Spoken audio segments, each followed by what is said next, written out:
I'm doing a tattoo on myself today. I wrote it with an ink brush, and this is just a photo. Ready for the tattoo now. Over the years, I've experimented a lot with tattooing myself. I've always been drawn to tattoos that have that hand-painted ink brush look, and I'm trying to emulate that aesthetic. The tattoo I'm working on here is Korean calligraphy, and the characters spell shadow, which ties into so much of my art. The shadow for me represents the hidden or dark side of human nature, the parts of ourselves we often keep out of sight but that are just as important to acknowledge. This tattoo in a way feels like a natural extension of my art, and I think it turned out pretty well.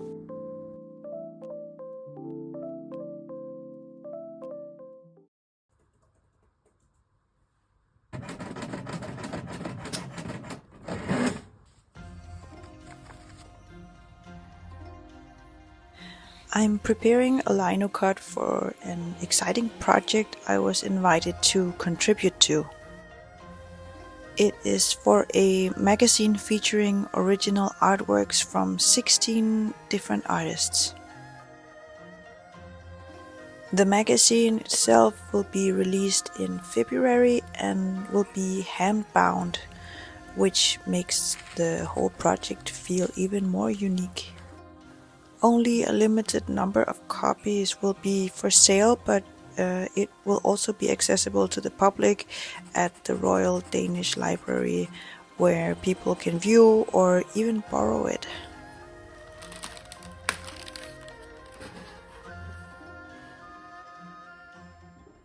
It's so gray. I hope you guys had a good Christmas and a happy new year. I was spending these days together with my dad, my family, and of course my boyfriend. We had a lot of delicious food. I actually have some leftover pork roast from Christmas time that I am making right now. So take a look at this. The trick is to get the skin really crispy. That's how we do it in Denmark for Christmas. It's basically this pork rind that is extremely crispy, but the meat still needs to be very juicy.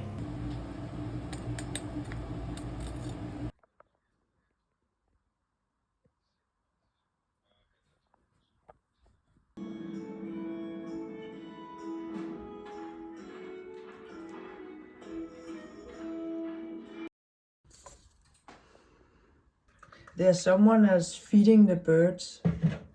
I saw it. It's some lady. She's spreading out seeds over there, babe.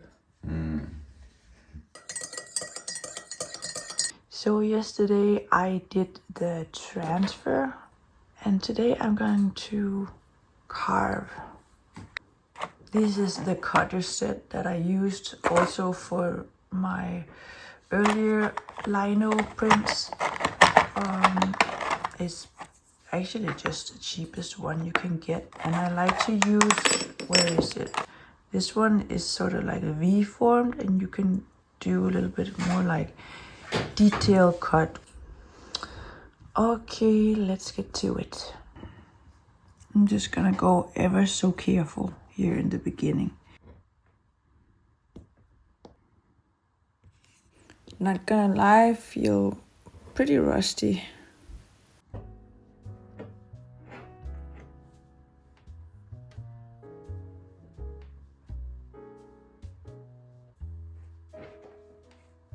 So this is what an hour's carving look like. This part in here is gonna take some time, as you can see, but maybe I'm also a bit slow. I think I'm gonna have a little lunch break before I continue. Is some yogurt, very fatty yogurt, with some burnt figs and almonds.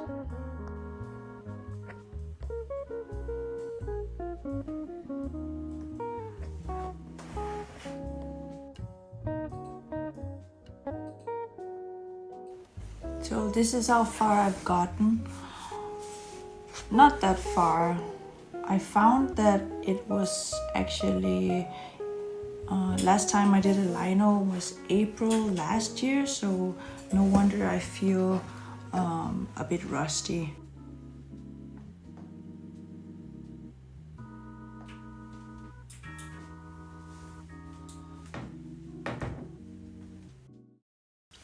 I didn't finish my lino carving yesterday, so I will continue now.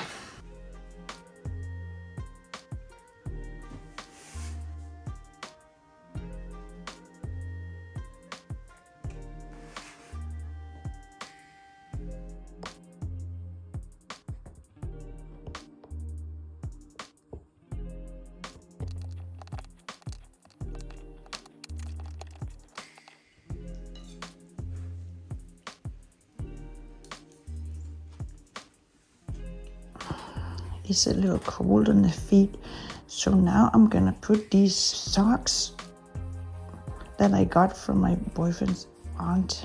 I call them my Serbian peasant socks. They're made of sheep's wool, I believe it is. But you need to wear them outside of your socks because they can get a little itchy, but they're really good, really warm.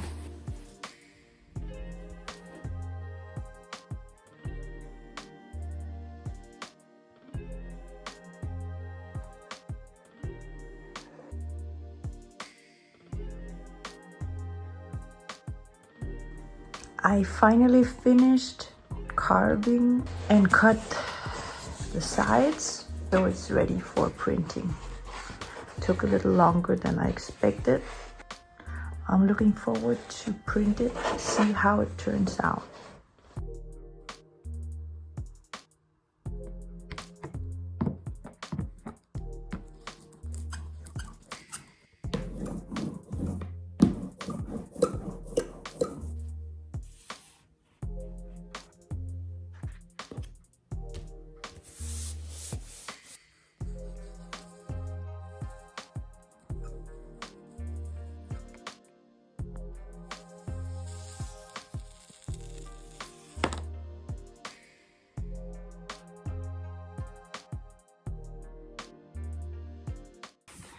I finished all of these linos here.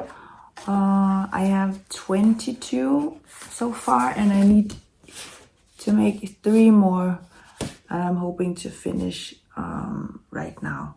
So when I have those 25, I'm going to sign them, and then I'm gonna send them off to the guy that is in charge of this magazine. I think maybe he's also the one that binds them.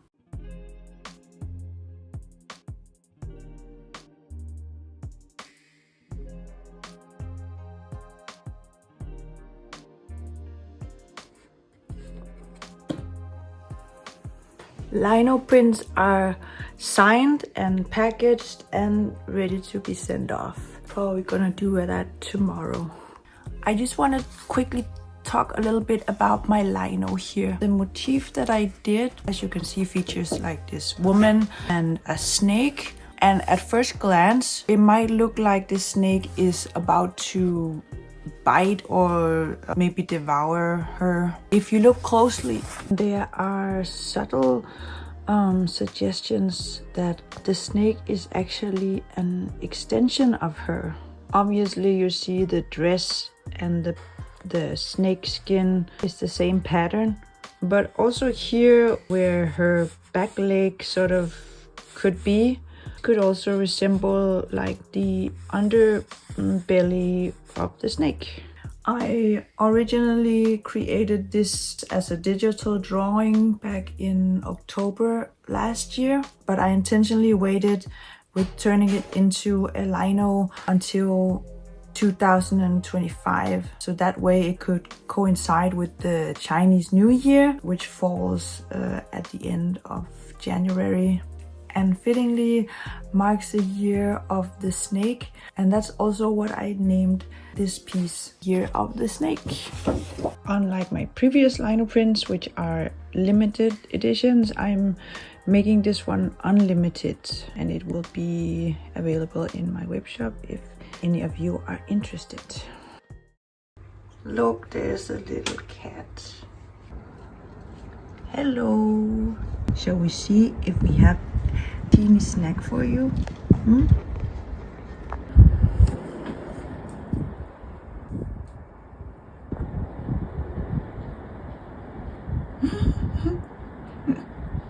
You like cheese, huh? See you.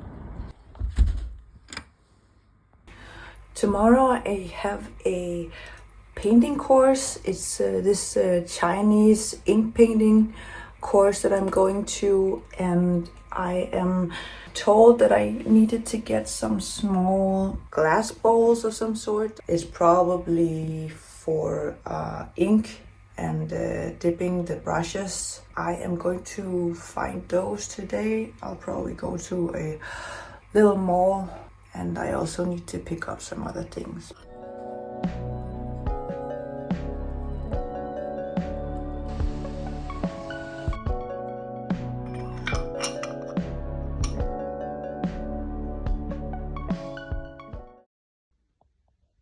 Good morning. We're doing this little morning thing out in the bathroom since my boyfriend is still asleep. But today I'm going to this ink painting class, and I want to bring you along so that you can see what I am learning and what we're doing today. Oh, it's quite cold today. I am going to pick up a snack since it's a 5-hour course. I'm gonna get a bit hungry at a certain point.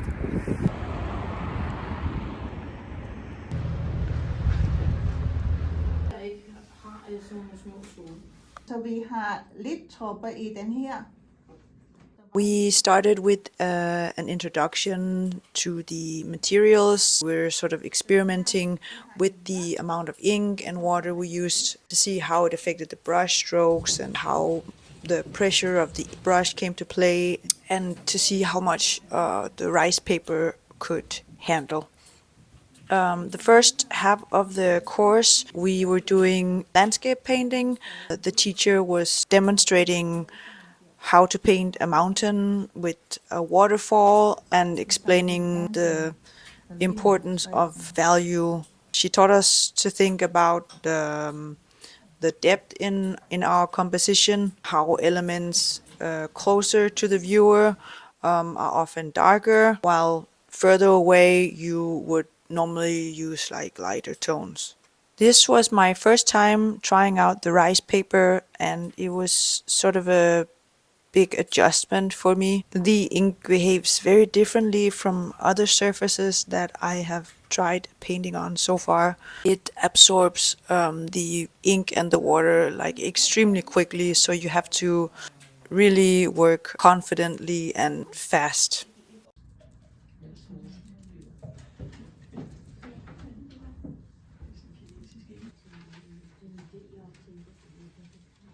The second half of the course, we were focusing on painting bamboo and bamboo leaves, which is quite difficult, I found. That is, especially the leaves. It is really about finding the perfect balance between water and ink, but also about getting the angle just right with your brush and using the correct pressure and speed for each stroke. I have my finished practice piece here. Bear in mind that this is the first time I'm painting on rice paper. Let's see some details maybe. I think overall I loaded my brush a bit too much with water. I find that these leaves here are bleeding a little bit too much. I want them to have a bit of a sharper edge. Overall, it was such a good course. It was really fun and it was also very cozy. I was super immersed in just learning and experimenting. When I got home, I was apparently still so inspired that I couldn't resist doing one more little painting. I'll show you. Now, with the little waterfall, I think this part right here with the waterfall is a little bit too dark, but yeah, some exciting things are happening. I really like this part and I really like this part down here. Composition is a bit better, so everything is not sort of like overlapping and too messy, I guess. I think I need to work a little bit more on composition and also thinking about values. You can see I also try to get some color in there, which I also want to try and work on in the next ones that I do. I would definitely recommend trying this Asian ink painting. It's really calming, but at the same time also a bit challenging if you're not used to the rice paper. I think this is where I'm gonna end my video. I'll see you guys in the next one.